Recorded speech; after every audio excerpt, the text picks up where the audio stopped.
Tonight, we are seeing now the emergence globally of some forms of bacteria that are effectively untreatable. each year at least 2 million people are infected with drug-resistant superbugs, They had asked me to sign the papers to let her go, and I did. and at least 23,000 die from them. He had some bugs that they had never seen before. Frontline investigates how we got here We immediately went on high alert, the equivalent of DEFCON 5. No matter what we did, the bacteria was still spreading. and why major drug companies are giving up on developing new antibiotics. You have to make some very ruthless decisions. These are not ruthless decisions. These are portfolio management decisions. Our investors require that of us. And what happens now? There have been covers of magazines about the end of antibiotics, ?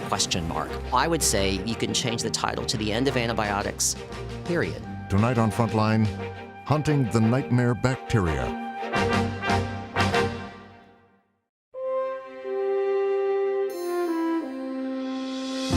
Frontline is made possible by contributions to your PBS station from viewers like you. Thank you. And by the Corporation for Public Broadcasting. Major support for Frontline is provided by the John D. and Catherine T. MacArthur Foundation, committed to building a more just, verdant, and peaceful world. More information is available at macfound.org. Additional funding is provided by the Park Foundation, dedicated to heightening public awareness of critical issues, the Wincoat Foundation, and by the Frontline Journalism Fund, with a grant from Scott Nathan and Laura DeBonis.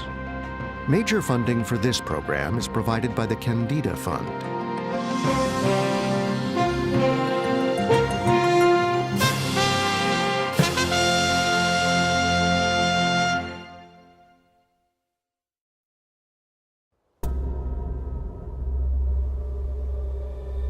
This is the story of 3 seemingly disconnected events beginning at the same time. What they each have in common is a type of infection that is becoming impossible to treat. A type of infection that has triggered deadly outbreaks, even at one of our most prestigious hospitals. It is a crisis that is spreading alarmingly fast, threatening everyone, even the healthy.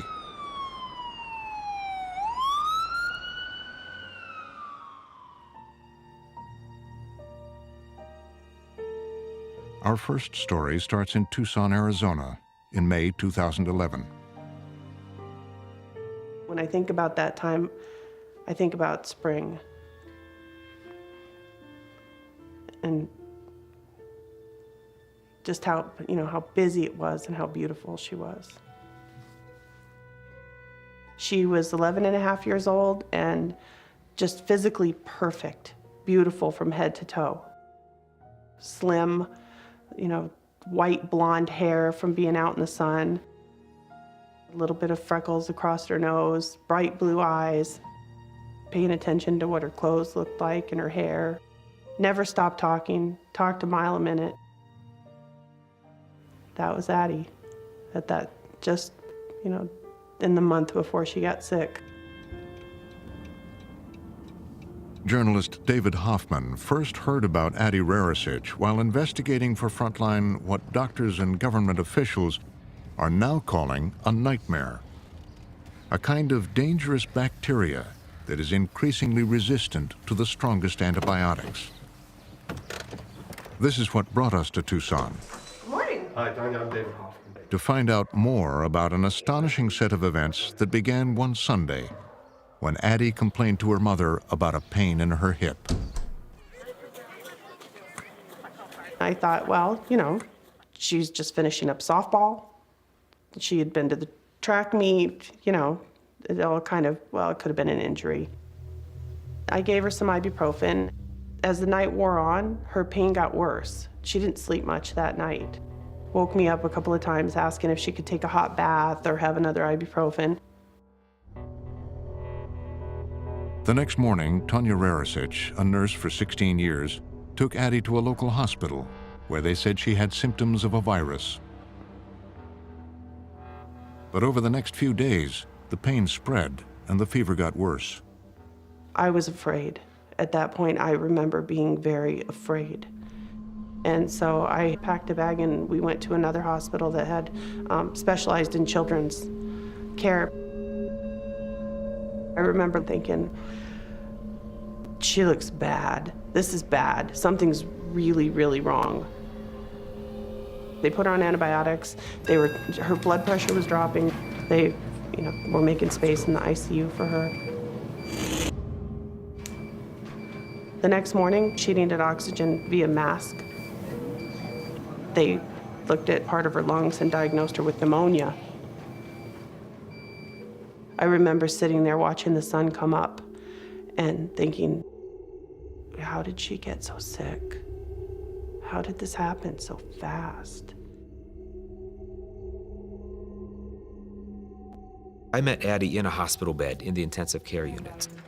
She was lying there, breathing quickly. She was scared. She had little infected boils all over her body. What really looked most likely when I saw her was a staph bacteria causing septic shock. And Addie fit a pattern that I recognized with community-associated MRSA.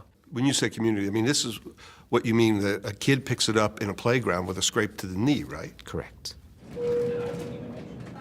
The spread of MRSA, a staph bacteria that causes infections resistant to many antibiotics, has long been a big problem inside hospitals. But over the last 2 decades, it's also been found outside, in the community.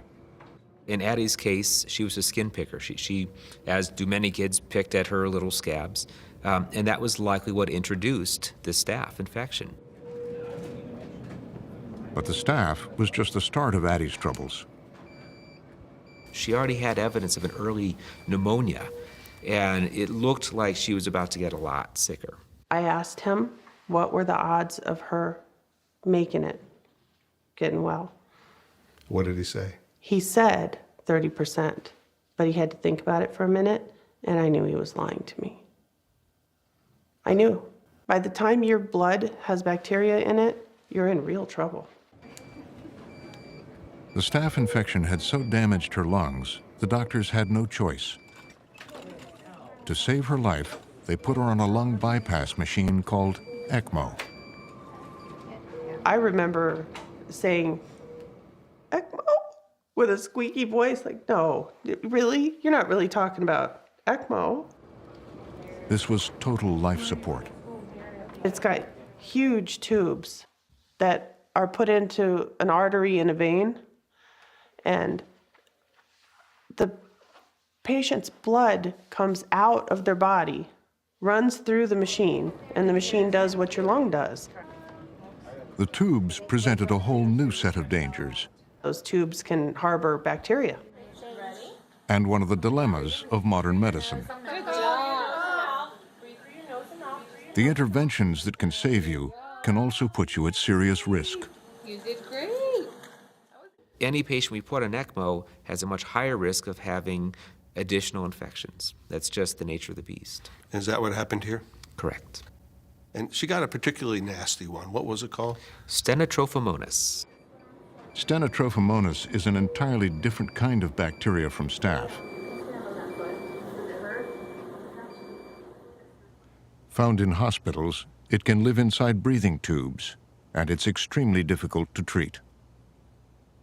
The problem with Stenotrophomonas is, even at the outset, it's already a very resistant bacteria. There are only 4 or maybe 5 antibiotics normally that are able to treat that particular bacteria. Addie was confronting the frightening new face of antibiotic resistance, a group of bacteria called gram-negatives. So can you explain to me why these gram-negatives are so stubbornly nasty? Gram-negative bacteria, it's a medical term, and it really references the armor that surrounds the gram-negative bacteria. That armor makes it very difficult for normal antibiotics to get into the bacteria and to kill it. So Stenotrophomonas is incredibly difficult to treat because it has that serious body armor surrounding it. Are you guys gonna come out and go that way? Okay. The ability of gram-negatives to aggressively fight off antibiotics was now playing out in Addie. Hold the phone. She was first put on one antibiotic that's good for stenotrophomonas, and it worked for a while. And then guess what? The antibiotic doesn't work anymore. Let's give her a different one. Well, and then it would, work. A couple weeks, 3 weeks, and then the stenotrophomonas would sort of like bloom back up, rear its ugly head, so to speak. And you're doing great. You are. Finally, one day, they said something I never thought I would hear. The stenotrophomonas is pan-resistant. Pan meaning resistant to everything, like a panorama. Addie and her mother had entered the post-antibiotic era. I had to go to her and say, I don't have options based on medical science. I've run out of options. I don't see a way out of this. I remember a long weekend went by, and they had asked me to sign the papers to let her go, and I did. There was only one hope left of saving Addie's life: to surgically remove the infection. I remember asking the doctors then about lung transplant, and they said no, that it couldn't be done, that it would be too dangerous. The problem was that she was too sick to be transplanted. That sounds a bit strange because you think of a transplant as the final life-saving thing you've got. But because of that resistant stenotrophomonas, the expected survival of transplanting her was not good. In fact, you might say close to zero. You're not going to blow bubbles? Doctors faced a question of medical ethics: whether to risk such a valuable resource as a young set of lungs when Addie's chances of survival were so low. What tipped the balance? I think it was Addie's mom, Tanya, who was such a strong advocate and didn't give up. Happy birthday to you. And it was also the fact that this was not an unresponsive body lying on the table. This was a young girl who was communicating with us and had temper tantrums and sparks of life, which we could all see on the ECMO apparatus. I mean, how can you say no to this, living, alive human being who's communicating with you? I need a high five. That's awesome. But Addie would still have to wait in the intensive care unit, hoping to get a new set of lungs.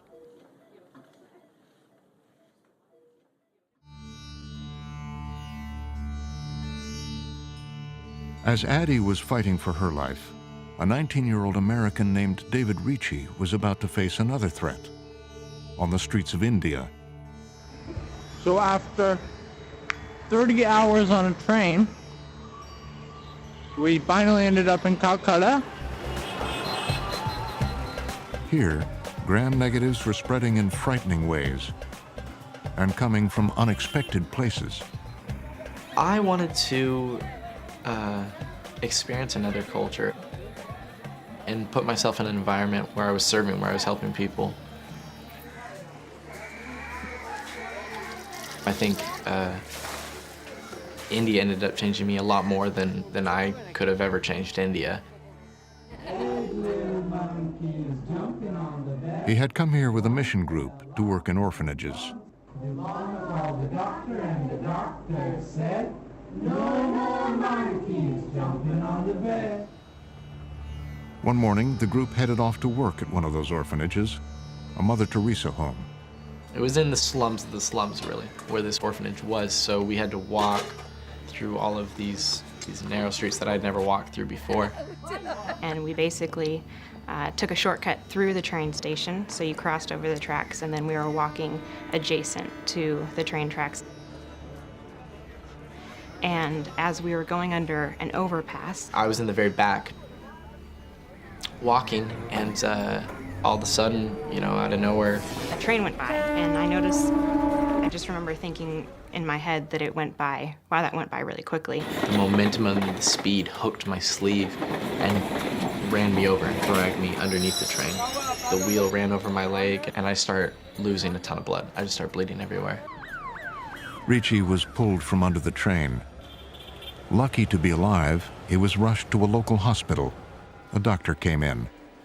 He reached up on the top shelf and he pulls out this leather bundle, and then he takes out a big knife, a big machete type looking saw knife, and he just starts telling all the nurses to hold me down and to hold me steady, and then he just started cutting my leg off, just hacking it off. We were standing outside and we could hear him screaming the whole time. And then I passed out. Within 24 hours, Ricci was moved to another hospital, and his condition deteriorated quickly. Hey everybody, I talked to the doctors. They said I don't have that much longer, but I'll put in a good word for you. Ricci was barely hanging on. Miss you all. And by the time his family reached India, there were new complications. They were just telling us we need to take him back in for another surgery. And we didn't understand why. He almost had a surgery every day, and they said, we've got to clean up the infection. And so, I just thought, it's just an infection, I really didn't realize what they meant by infection. What Ricci and his family didn't know was that they were on the front lines of a superbug crisis that was just beginning to unfold. The study, which found the NDM1 superbug in Delhi's water samples, is making the Indian health establishment see red. Researchers had discovered a new danger. Bacteria carrying the gene that produces this NDM1 enzyme are resistant to very powerful antibiotics. It absolutely was a bombshell. It was unexpected. The Lancet Infectious Diseases journal found that NDM1 enzyme in 11 different types of bacteria. NDM1 isn't bacteria. It's actually a resistance gene that can turn bacteria into superbugs. NDM1 is resistant to almost all antibiotics. Even more frightening, it is promiscuous. The resistance gene can jump from bacteria to bacteria, making treatable infections suddenly untreatable. But there was more. NDM1 wasn't just in hospitals. To everyone's surprise, it was found out in the environment, too. First, from a scientific standpoint, we didn't realize that this could be done quite so easily. It meant that in places where water and sanitation was poor, where there was going to be lots of bacteria sitting next to each other, that you could have very rapid spread of resistance information across unrelated bacteria just out there in the environment, which is a hugely greater risk than if it were only to happen within the bodies of patients who had these infections. So you're saying that the bacteria were swapping this information just out there on the street without being in a person? That's correct. So they could transfer resistance genes even when they were in the same puddle of water. With the spread of NDM1, a much wider population is put at risk. And what has health officials around the world especially worried is that NDM1 is hardy. And it travels. After 2 weeks in an Indian hospital, David Ricci was flown home to Seattle and taken to the trauma unit at Harborview Medical Center. I first heard about David's case in July of 2011. I was sitting in my office doing some work, and one of my colleagues, an orthopedic surgeon, Dr. Doug Smith, gave me a call and asked me if I'd known about a patient up on one of our acute care floors with a number of drug-resistant pathogens. I brought up his medical record and saw a huge amount of drug resistance we don't typically see. All these R's mean that the bacteria is resistant to that antibiotic. Knowing that David had come from India, I was immediately concerned, even before seeing David, about bacteria in the wound containing this new type of drug resistance. Lab results confirmed Lynch's worst fears. Ricci had brought NDM1 into the United States. It was one of the first cases to ever be identified here, and Lynch had little to go on.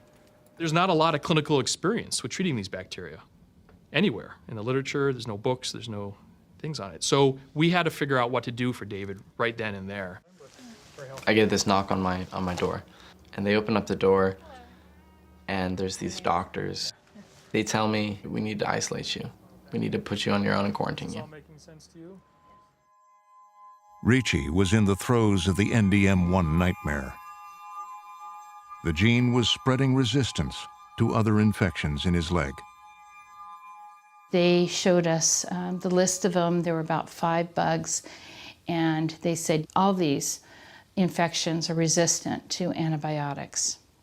And when they said that, that's what worried me, because I'm like, how's he going to get rid of them? Lynch tried several powerful antibiotics, but they didn't work.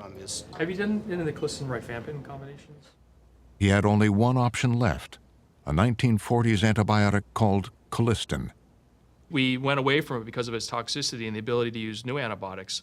The problem now is we don't have a lot of new options, and we're going back to some of our older antibiotics. The hardest part was watching to see what the antibiotics did to him.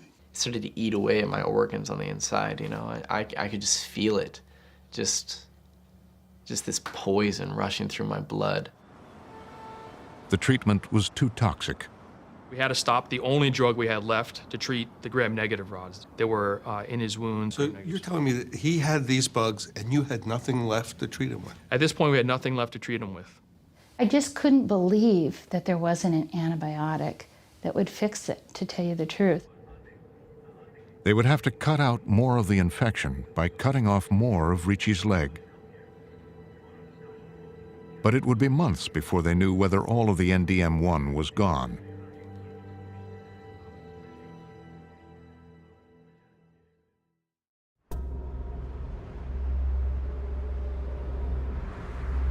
Over the last 10 years, hospitals in the New York City area have become the epicenter of another highly resistant and deadly type of gram-negative bacteria. This superbug didn't come from overseas. This one was homegrown.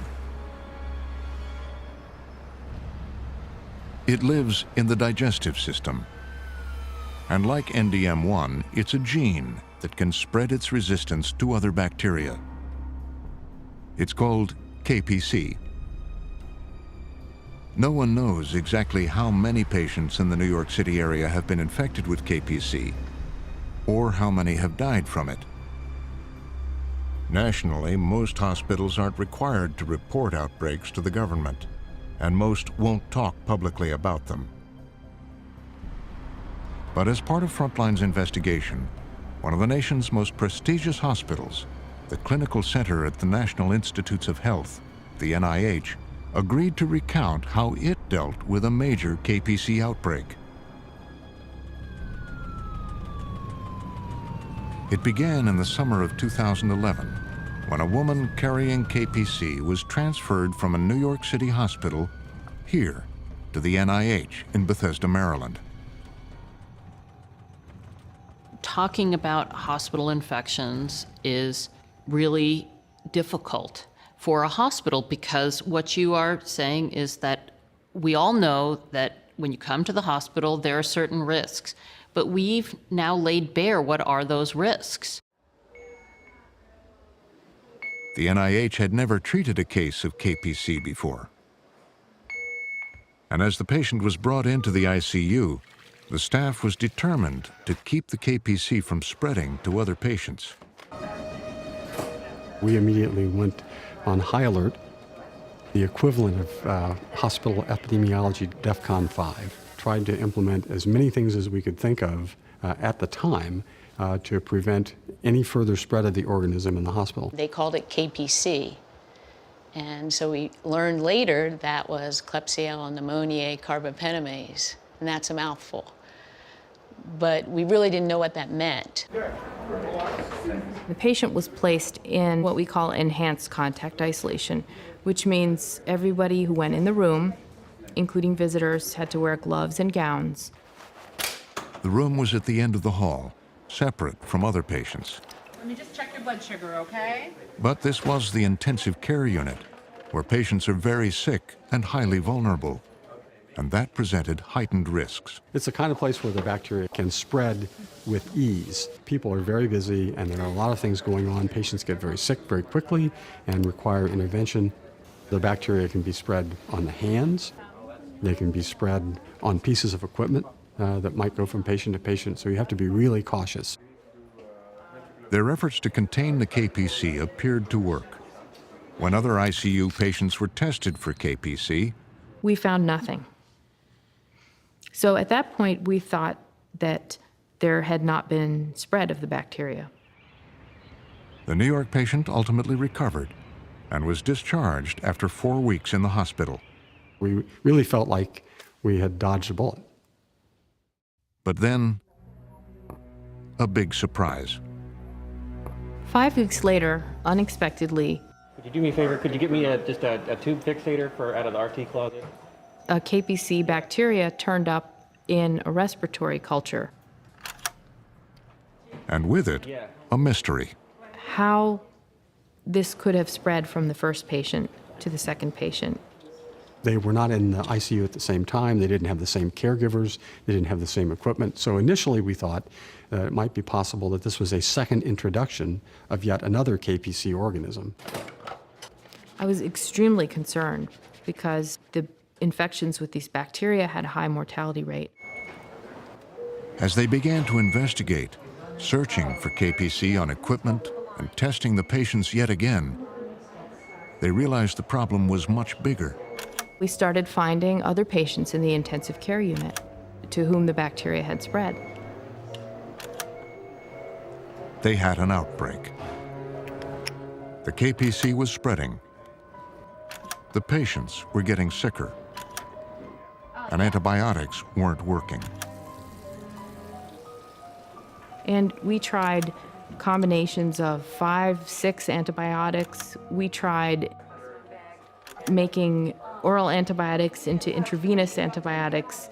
We even got an investigational antibiotic from a pharmaceutical company. An experimental one, a test one. An experimental antibiotic, and that also did not work. Desperate to contain the outbreak, the hospital took unprecedented steps. They created a separate ICU for KPC patients, brought in robots to disinfect empty rooms, Had monitors here reminding us to wash our hands, built a whole wall up in the other side. We moved every patient in the ICU, completely cleaned it, moved patients back in, and no matter what we did, the bacteria was still spreading. We didn't know what was going on. With the hospital in crisis, genetic researchers in Building 49 next door were scrambling to figure out how the KPC was spreading. We had now gotten to the point where they were identifying a patient a week, and it was not clear how these patients might be related to each other. Julie Segre and her colleague Evan Snitkin started to compare the DNA samples of the KPC taken from the patients. Are these all the DNAs then? Yeah, these are all the DNA. Each patient had a number. So this shows you, based on the DNA sequences, how we think the bacteria spread throughout the hospital. By matching the DNA, they discovered something none of them knew. 3, 4, and 8 were all silent carriers. And what's scary about that is they can be transmitting to other patients without anyone knowing that they even have the bacteria themselves. So this bacteria seemed to have been all over the hospital before they had come up positive. And the hospital didn't know that? They didn't know because this bacteria has the capacity to live in the stomach of patients without causing infections. For me, the data were stunning. Why? Why was it stunning? Because it became very clear that we had missed the transmission sequence.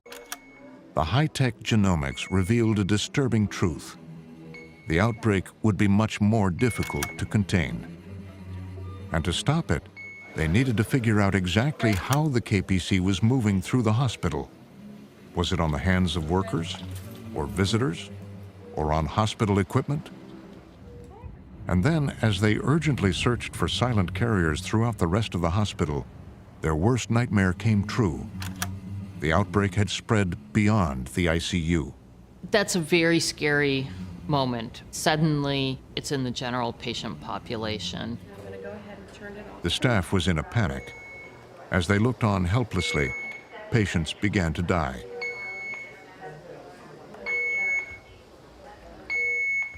We felt responsible for it. We are responsible for the patients.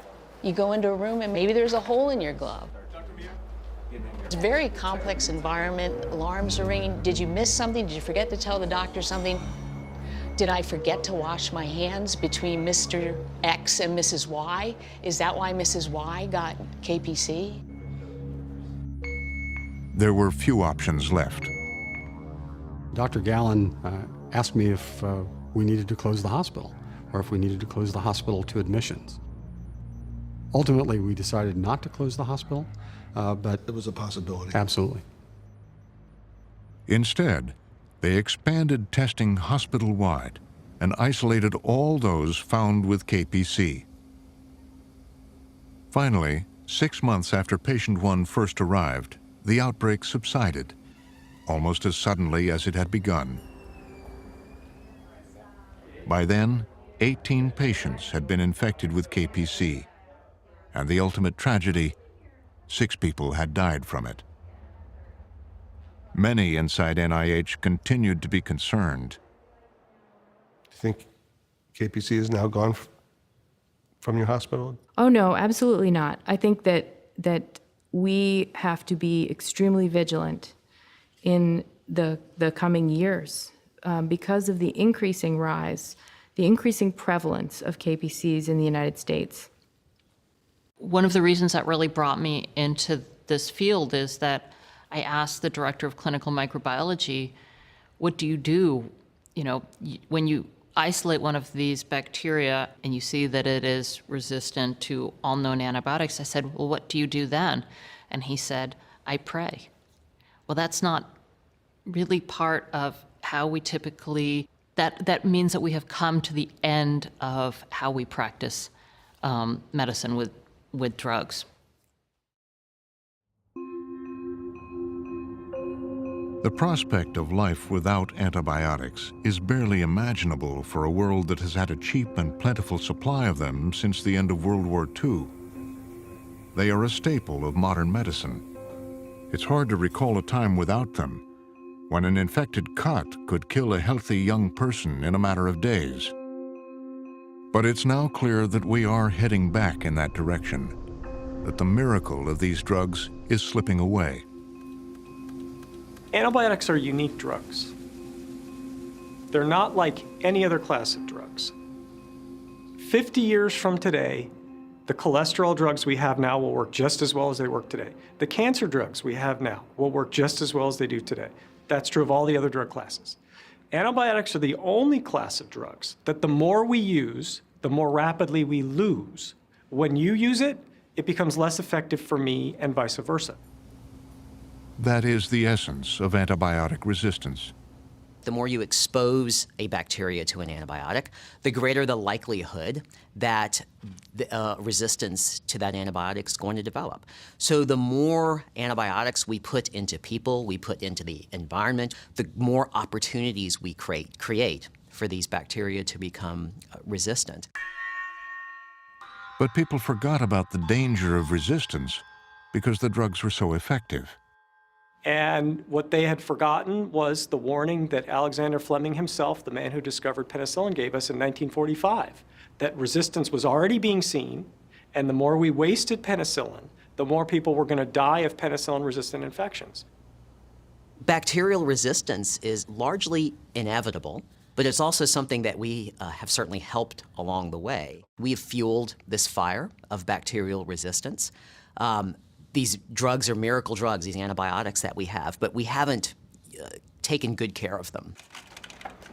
Public health officials estimate that up to half of all antibiotic use in the U.S. is either unnecessary or inappropriate. And in overusing these antibiotics, we have set ourselves up for the scenario that we find ourselves in now, where we're running out of antibiotics. But the growing scarcity of effective antibiotics isn't just a problem of overuse.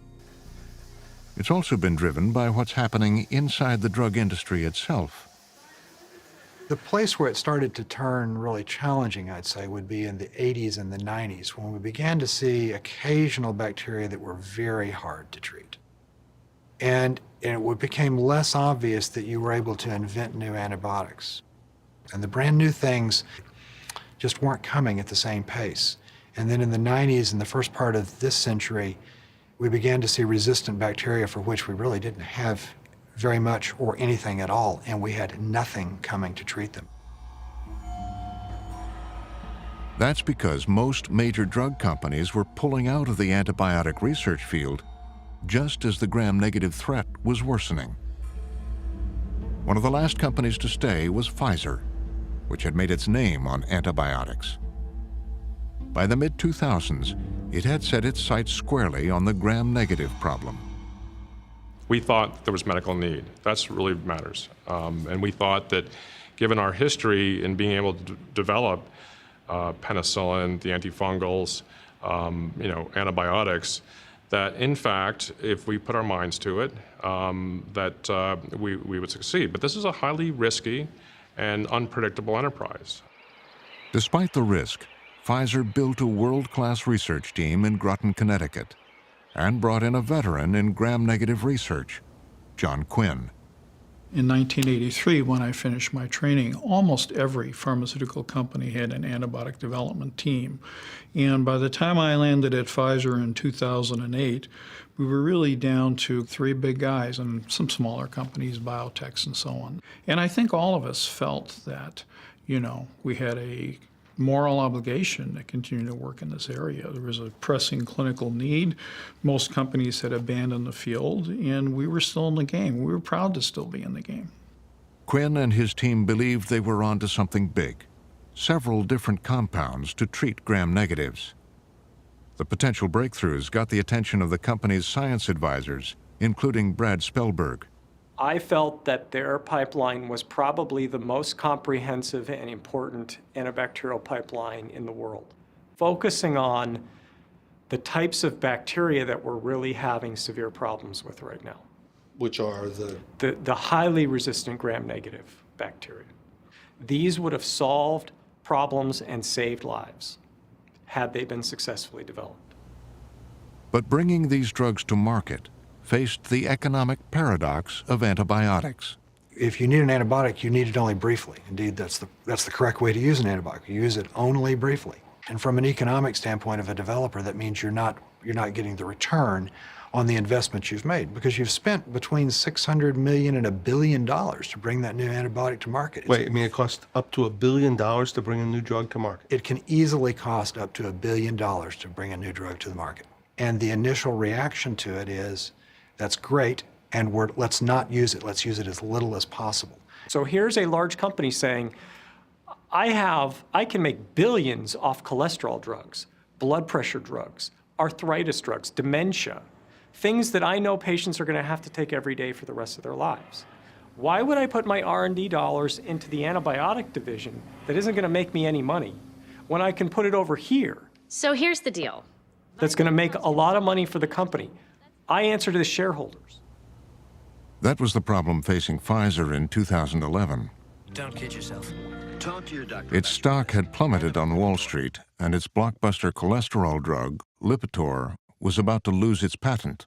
I received an email on my BlackBerry that there was a mandatory emergency meeting in 2 hours. Can't be good. So I called in for the meeting and was told that the announcement had been made that the Groton facility was going to be closed. The company ended 70 years of leadership in antibiotic development, leaving its search for a gram-negative cure unfinished. The external people who I spoke to, many of whom are my personal friends, said to me, well, Pfizer's just doing what other companies have done. There's nothing particularly wrong with that. It's not immoral. We are a capitalist society. Frontline asked Pfizer to explain the decision, I get the sense that you have to make some very ruthless decisions about where to put the company's capital, about where to invest, where to put your emphasis. And when you pulled out of gram-negative research like that and shifted to vaccines, do you look back on that and say, you know, we learned something about this? These are not ruthless decisions. These are, you know, portfolio decisions about how we can serve medical need in the best way. We want to stay, you know, in the business of providing new therapeutics for the future. Our investors require that of us. I think society wants a Pfizer to be doing what we do in 20 years. We make portfolio management decisions. It takes a long time to learn to make any class of drug. When a major company leaves an area, we really do have a loss of skills, of history in terms of understanding of how to develop a new antibiotic. The antibiotic pipeline is drying up, some people say. I think it's worse than drying up. I think Really? it is. I think it is terribly close to a drought. This is one of the great catastrophes of our age. Widespread antibiotic resistance has been a long time in the making. And with the pharmaceutical industry pulling back from developing new antibiotics, serious questions are now being raised about whether the U.S. government is prepared to confront the problem. Dr. Srinivasan, I'm just thinking back a little bit about history, that when we do have big challenges in public health, oftentimes we tackle them in a big way. I'm thinking about, for example, HIV/AIDS and how we tackled that problem. Yeah. And it required a lot of effort, and people were in charge. And I took a look the other day at the research levels devoted to the problem of antimicrobial resistance at NIH. Antimicrobial resistance is way down the list. Right. It's actually number 70 on their list. What does that say about the priority? Well, I think what that points to is the fact that, you know, our research in this area has lagged. We're going to have to do a lot more in the area of antimicrobial resistance. You know, I think for a long time, we weren't investing a lot in antimicrobial resistance because we always had new antibiotics to combat the problem. We of got complacent. In a sense, I think we did. You know, there were always new drugs to treat these infections, and so I think the need to do basic research on antimicrobial resistance moved down our priority list. But with the spread of gram-negatives fast accelerating, with new outbreaks of KPC and the rise of NDM1, last March, the Centers for Disease Control and Prevention decided it was time to sound a loud alarm. We now turn to health news tonight. There's a warning from the CDC. New and extremely dangerous superbug. It's a deadly nightmare bacteria. And even the CDC has called it a nightmare. A nightmare? I mean, I know. At first I thought that was someone else's hyperbolic headline until I saw it was the CDC. Right, the CDC is usually very straight-laced and doesn't use words like that.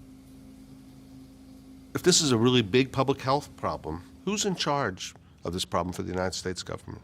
Can you tell me who's in charge? Who's in charge of resistance? Of antimicrobial resistance and fighting it. And it's a threat to public health, right? It is a threat to public health. So who's in charge with dealing with that, with coordinating? Well, I think that, you know, the issue of who's in charge of combating antimicrobial resistance speaks to the fact that this is a very, very complex problem. So there's not one single group that can take full ownership of solving the problem of resistance. When I look at the Department of Health and Human Services, for example, and look at the assistant secretaries, there's not an assistant secretary who deals with antimicrobial resistance.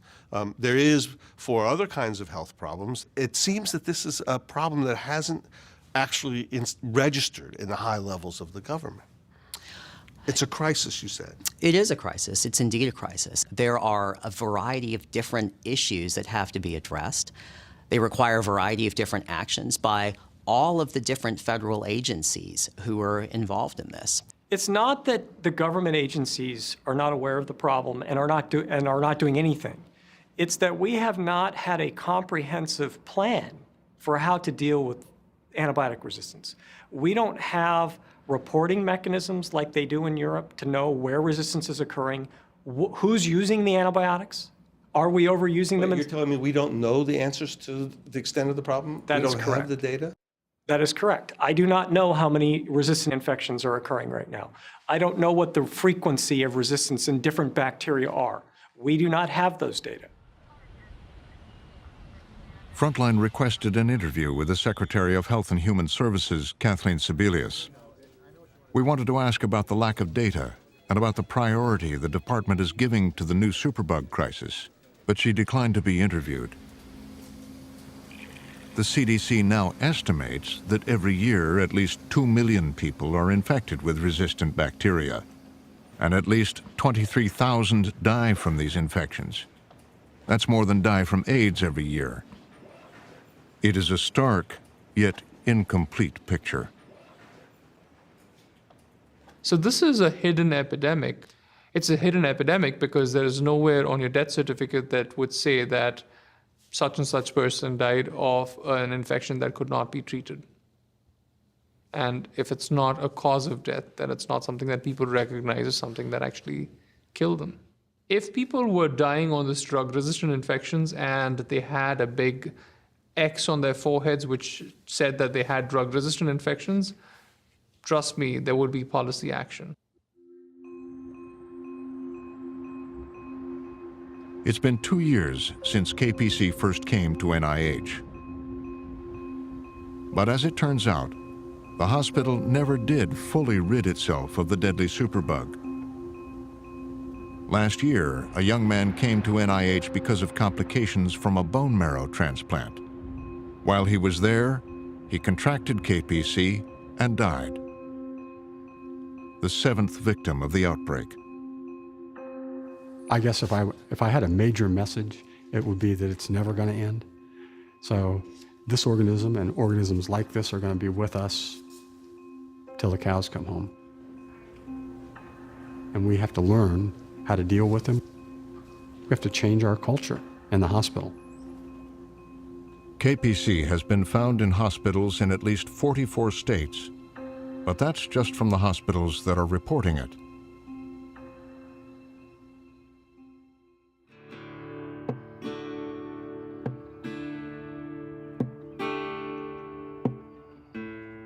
As for David Ricci, it's been 2 years since his last operation. It had taken 3 surgeries and another round of highly toxic antibiotics before doctors believed they had removed all the NDM1 from his leg.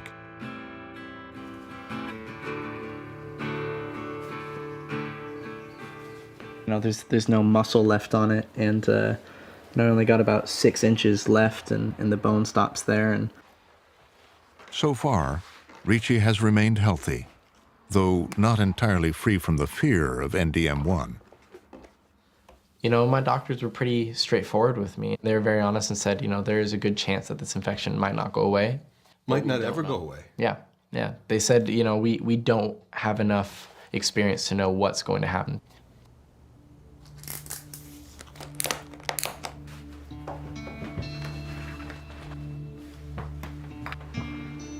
NDM1 has now spread to at least 48 countries. Here in the U.S., there were 16 new cases identified by the CDC last year. This year, that number has already more than doubled.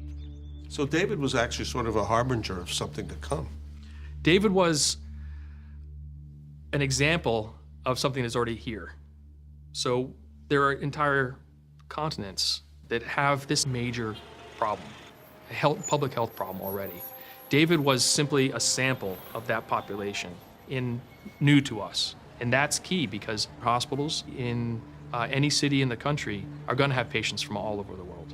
That globalization, that mobility is going on now. This is already here.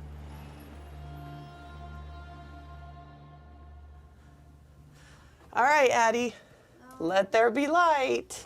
This is the day that the Lord has made. It's also been 2 years for Addie Rarasich. Yeah, but it's like not fun. Let there be no light whatsoever. 2 years since she came home after receiving a new set of lungs. It was like bringing home a premature baby. We brought home monitors, and she couldn't do anything for herself. She couldn't even turn over in the bed. She couldn't turn side to side. That's how weak and contracted and debilitated she was. So how are you doing now? Basically, I'm fine. Nothing seems out of whack right now. I feel pretty good. I look pretty much like I did before. I have all my friends back. Did you understand what was happening to you? Or? No. Did anybody talk about infection and what infection meant? No. Basically, what I was told is I'd say I want to go home. And she'd say I couldn't make the drive home ever. Like, I was too sick to go home. Okay. Everything's hard for Addie now. Everything's a battle. Prescriptions. She has to take a handful of pills twice a day. We have to worry constantly about, picking up a bacteria or a virus. She's had pneumonia 5 times in the past 2 years. Bacterial pneumonia that had to be treated with antibiotics. And every time, I wonder, is this the time that we're going to come up against a bacteria that they don't have anything to treat it with?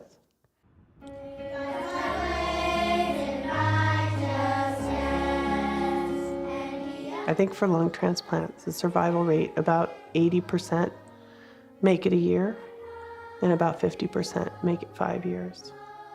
And every year after that, the risks just go up. Let's bow our heads in prayer.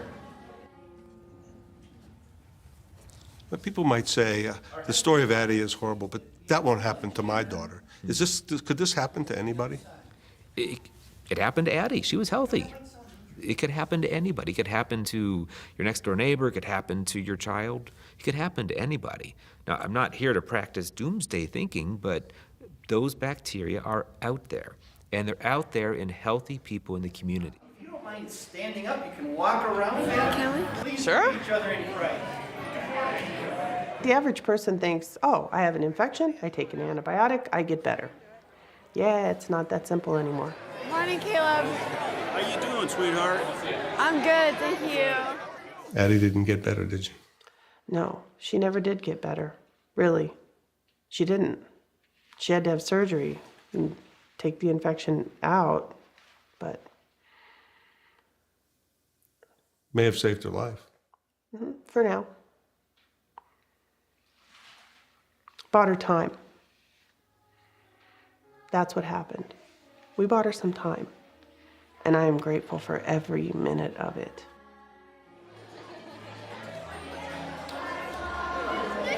Nice to meet you. Hi, I'm Addie. I don't think we ever met. I remember you. I know I've seen you somewhere before. Yeah, me too. Were you my nurse? Yeah.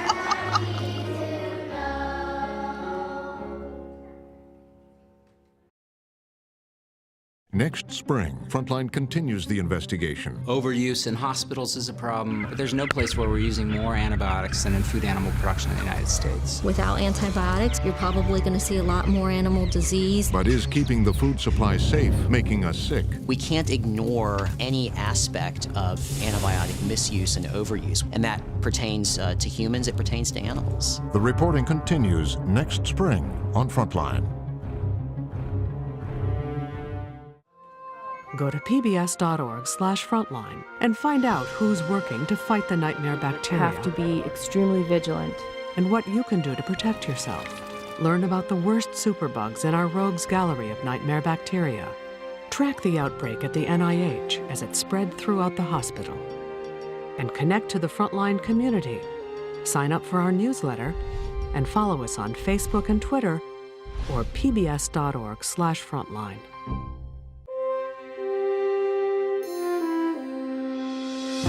Frontline is made possible by contributions to your PBS station from viewers like you. Thank you. And by the Corporation for Public Broadcasting.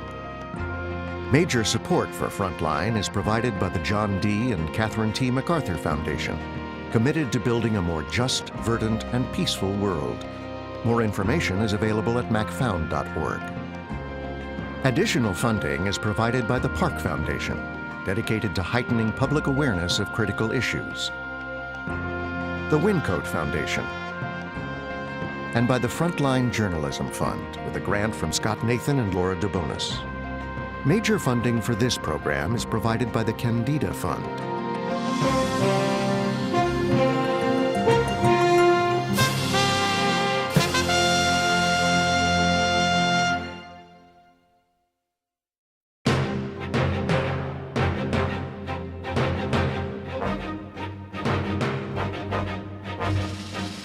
For more on this and other Frontline programs, visit our website at pbs.org/frontline.